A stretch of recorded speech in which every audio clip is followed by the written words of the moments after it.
This is the most modular, minimalist, and universal iPhone filmmaking setup I came up with that you can make yourself.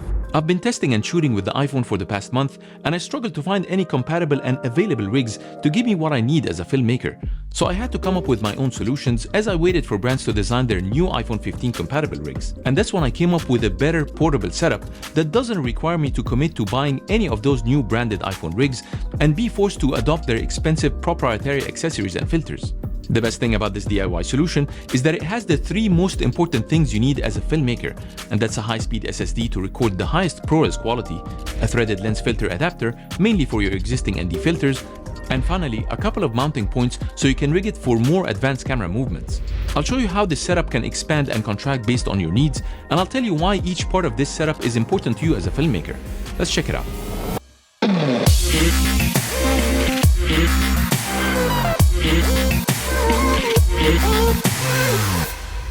So this is the most basic form of this setup. It's made out of three things. The filter mount, I have a filter and variable ND filter already installed on it. I have the clamp and we have the SSD here.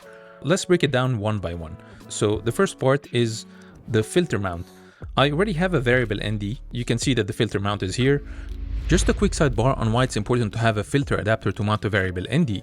You know, iPhones have fixed apertures, forcing you to control exposure only through ISO, or God forbid, through the shutter angle. So a variable ND is crucial to substitute for that missing aperture control.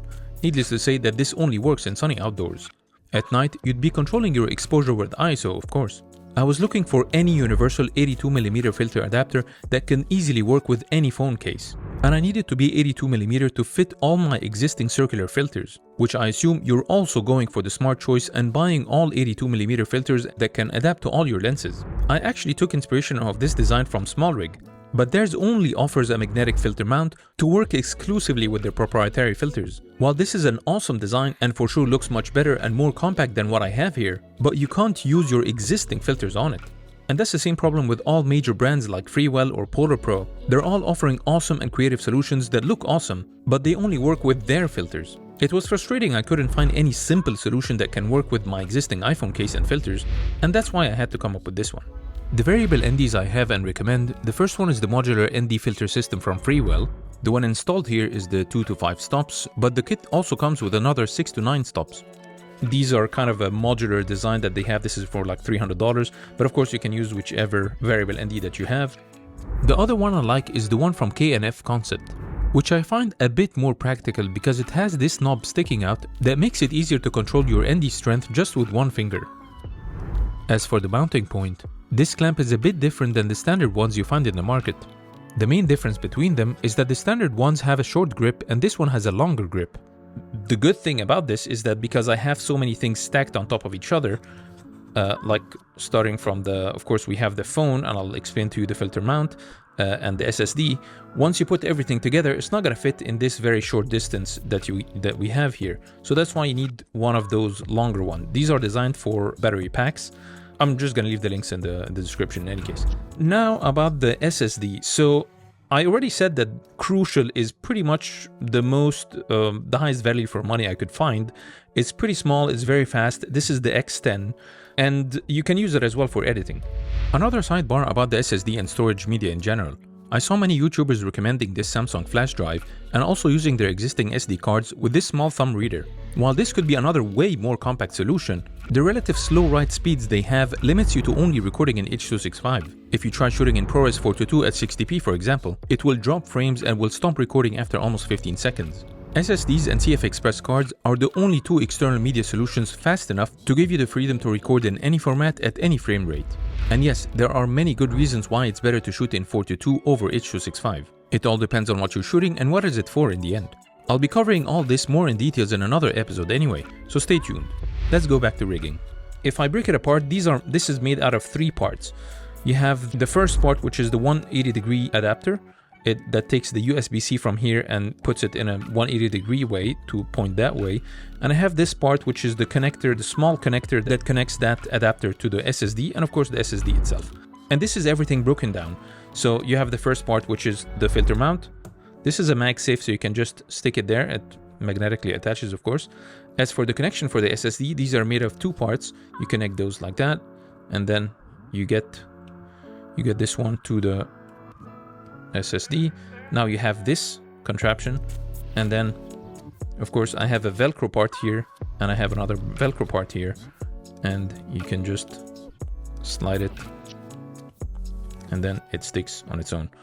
So, and it's pretty sturdy, like you cannot I'm holding it from the SSD at the moment. Let me now show you how you can DIY this part. So this is made out of 3 parts. First one is, this is an adapter. This is a step-up ring, 58 to 82 millimeters. Of course, like if your filters are not 82, then you can just get a 58 to anything else. Why I choose 58 is because it is wide enough to actually fit, you know, outside the perimeter of the lenses. And of course, if you have a case, then it will still probably be outside and in a safe distance from the case itself. So I'll show you in a case in a second as well. The second part is the MagSafe adapter. I literally put this here and I stuck it with glue, like a general glue, or maybe you can use an epoxy as well. Just make sure it hardens enough to properly fuse them together and you're all set. And then put this piece of Velcro. You can just buy a set like this, or you can just buy a roll of low profile Velcro, which is pretty useful for rigging in general.